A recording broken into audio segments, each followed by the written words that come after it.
Salut à tous, c'est Hugo Mouton.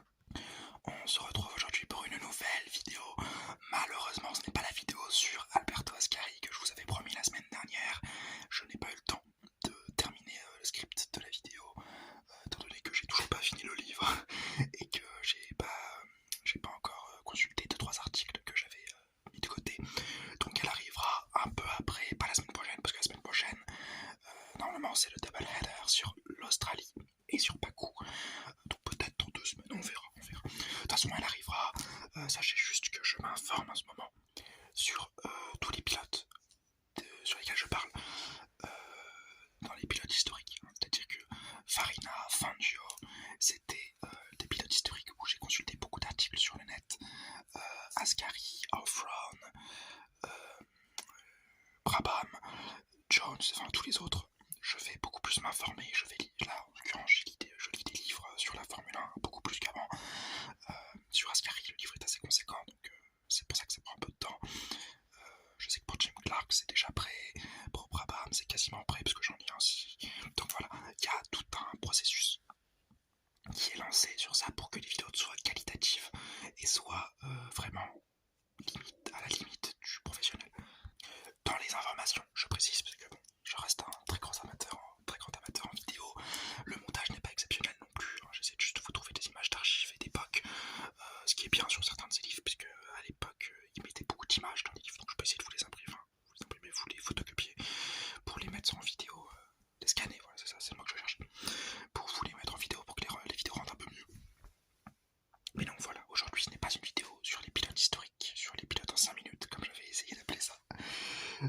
Aujourd'hui c'est une vidéo sur Daniel Ricciardo et un possible retour en Formule 1. Donc, moi la vidéo cette vidéo là, je vais vous présenter Ricciardo, sa carrière, ses options, et si un retour est possible ou pas. Vous connaissez à coup sûr le souriant australien qui a quitté la fin l'an dernier, gentiment viré par McLaren. En même temps, vu les résultats qu'il avait, peut-on sérieusement leur reprocher ceci? Qui est depuis 2014 le visage souriant de la Formule 1, le visage de la bonne humeur du paddock, et ce même pilote très apprécié des fans a un but non caché depuis fin 2022 et son renvoi de McLaren avant même la fin de la saison. C'était annoncé, il a quitté en fin de saison, mais il s'était annoncé avant même la fin de la saison.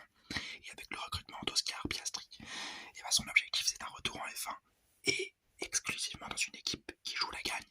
Il l'a dit, il ne veut pas retourner dans une petite équipe qui va jouer le milieu de tableau. Alors commençons, qui est Ricciardo?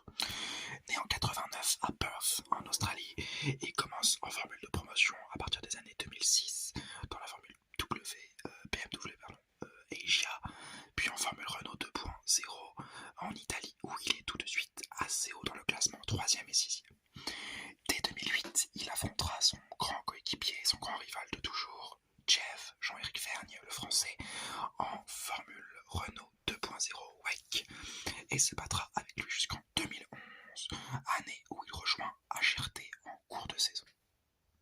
HRT, c'était Hispania Racing Team, un team de Formule 1 arrivé en 2010, avec la refonte des règlements et avec les 26 pilotes sur la grille.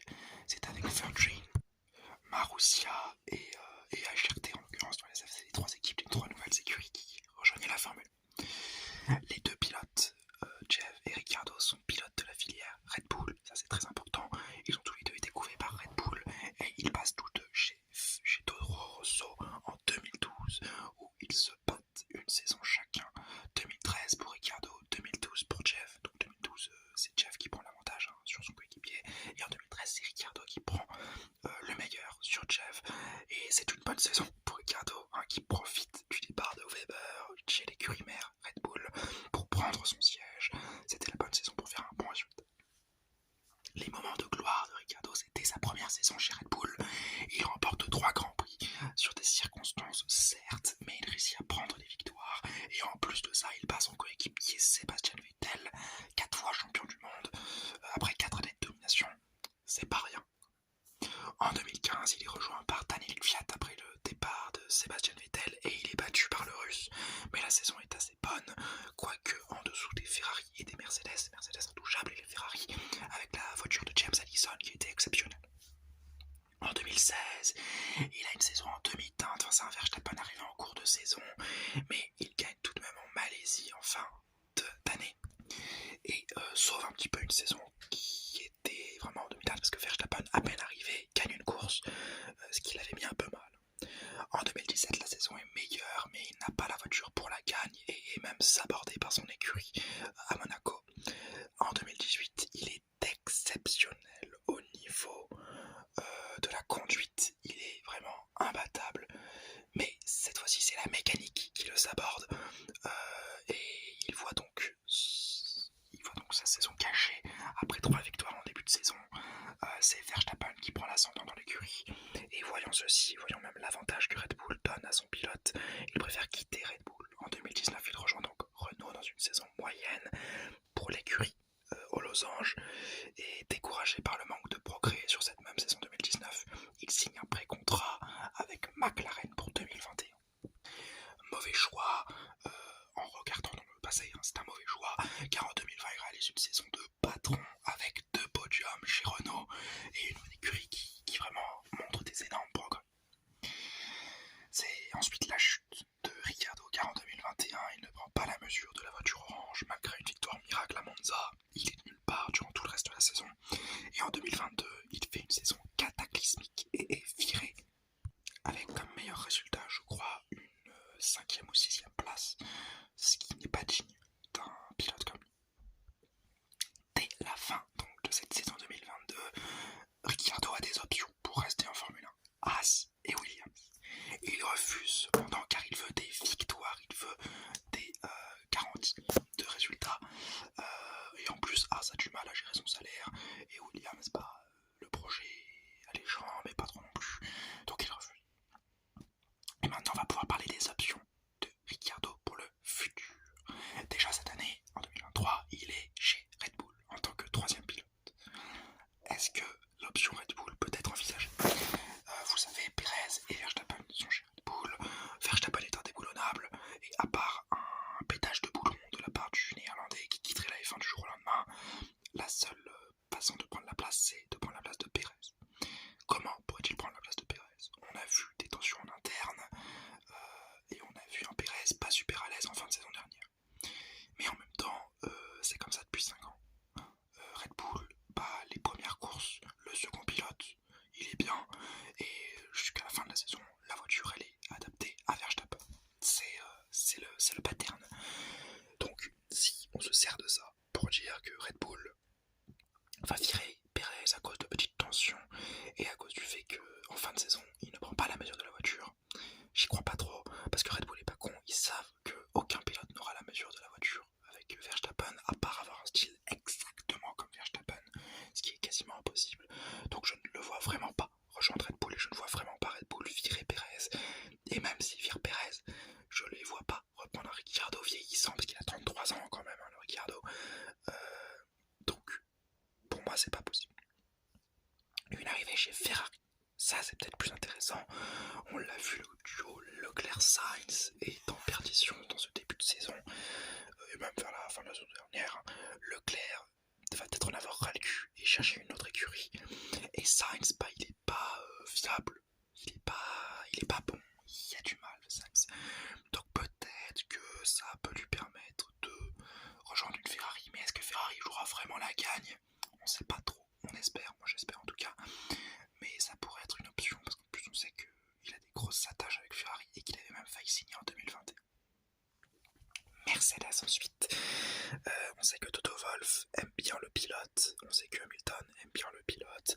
Le problème, c'est plus Hamilton qui fait la loi chez Mercedes, c'est Russell. Et Toto Wolff, il a beau adorer des pilotes, il a fait les louanges de Schumacher, il fait les louanges de Ricciardo, il fait les louanges de Vesti. Et c'est pas lui qui décide tout non plus. Et ça reste un patron d'écurie et un actionnaire de Mercedes. Il est au courant que Ricciardo n'a peut-être plus le niveau pour la F1, et pourquoi il irait s'enquiquiner à prendre un pilote vieillissant pour un Russell, parce que s'il le prend, c'est que Hamilton a pris sa retraite, ou alors qu'il s'est barré dans une autre écurie. Mais quel est l'intérêt? Je ne le vois pas personnellement. Ensuite, on a le cas Aston Martin. Aston Martin qui est cette année roulé par Alonso, un vieillissant Alonso, et un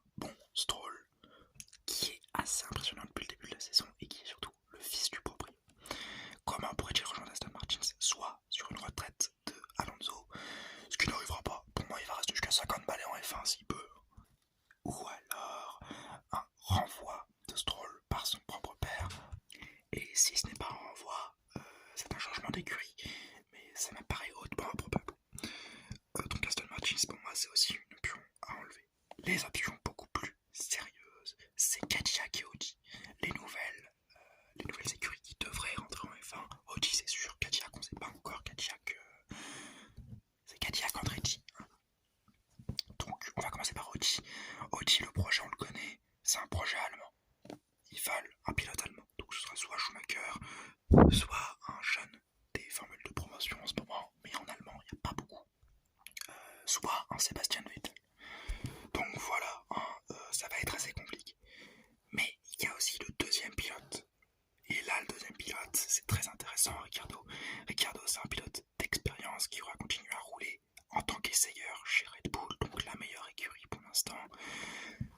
Si le pilote allemand, on va dire Schumacher, est pris, le deuxième pilote, ça peut très bien être Ricciardo qui peut faire le travail sur les 2 premières saisons.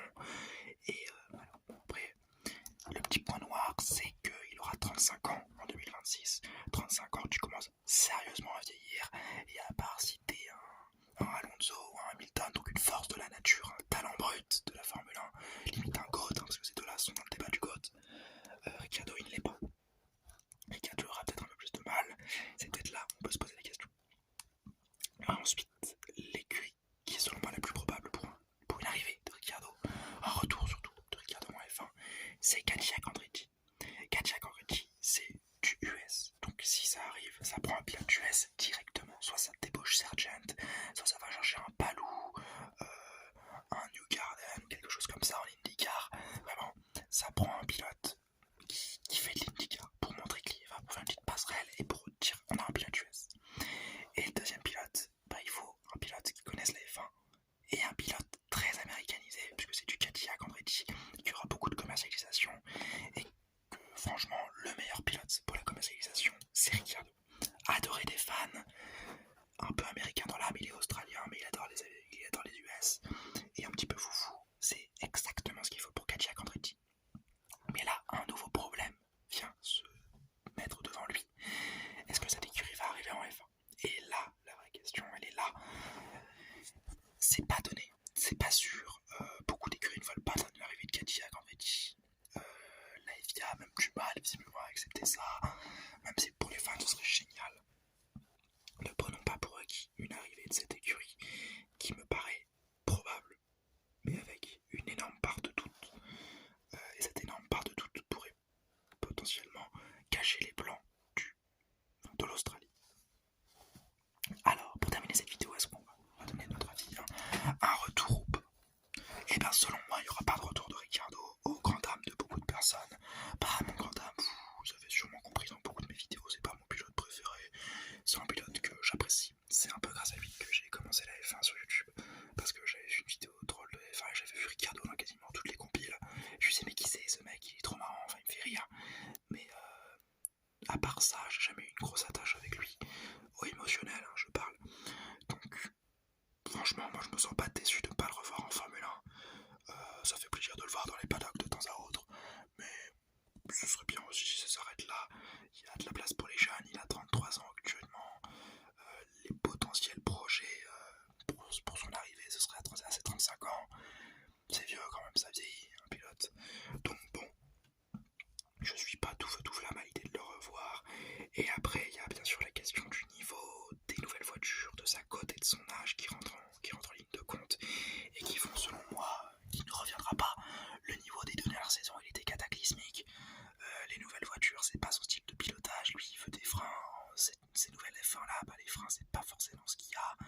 Sa cote de popularité qui est en descente depuis 2021, on peut pas se le cacher. Et son âge, 35 ans, comme je l'ai dit, à part c'était une force de la nature, tu ne vas pas en F1 jusqu'à tes 35, 36, 37 ans, quoi. Donc pas de projet long terme, et la plupart du temps, les écuries cherchent des projets long terme. Donc bon, on n'a peut-être pas beaucoup de chance de revoir Ricciardo en piste, mais son sourire restera indélébile. Il aura marqué les années 2014 à 2018, et on l'en remercie pour ça. Et bien voilà, j'espère que cette petite vidéo d'actualité vous aura plu.